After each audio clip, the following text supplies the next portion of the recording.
There was a small town of eccentric young folk whose talents stretched near and far. There once was a girl who played cards with one hand and the other played the guitar.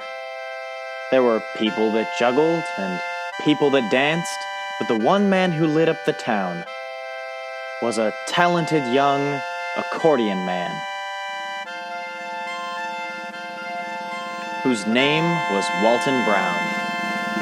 The man named Walton was praised for his craft and would play all night and day.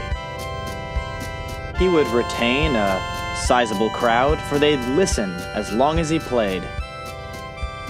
Walton Brown was loved by the town, but the one thing they never knew was that Walton would hike in the darkest of night to meet with a man dressed in blue. The meetings would follow a simple routine. When the end would come to the day, Walton would trade the man half of his coin for the magic that allowed him to play. But one night the man in blue broke the routine and presented another request. For the man in blue's pockets were running on empty, and he figured he'd turn to the best.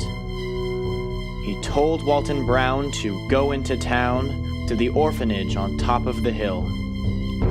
He said, "I want this place run to the ground till my pockets of blue are all filled."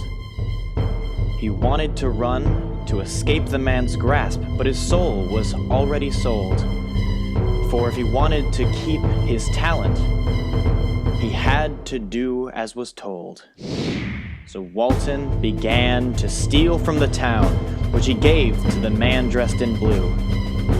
The bigger a task he'd require of him, the bigger a task Brown would do. As the heists inflated, his spirit deflated, and his playing lost all its soul. Instead of pouring his heart in his songs, all he poured out was silver and gold. There came a time, in the darkest of night, Walton found he'd gone far off the track. So he left the forest with a tear in his eye, and he chose to never go back.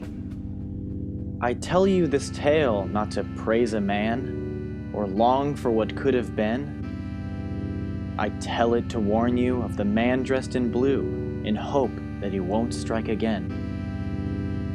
A man can be wealthy, but he'll never be healthy when he acts against his own heart. Take the story of my life as a warning. Don't let the world tear you apart.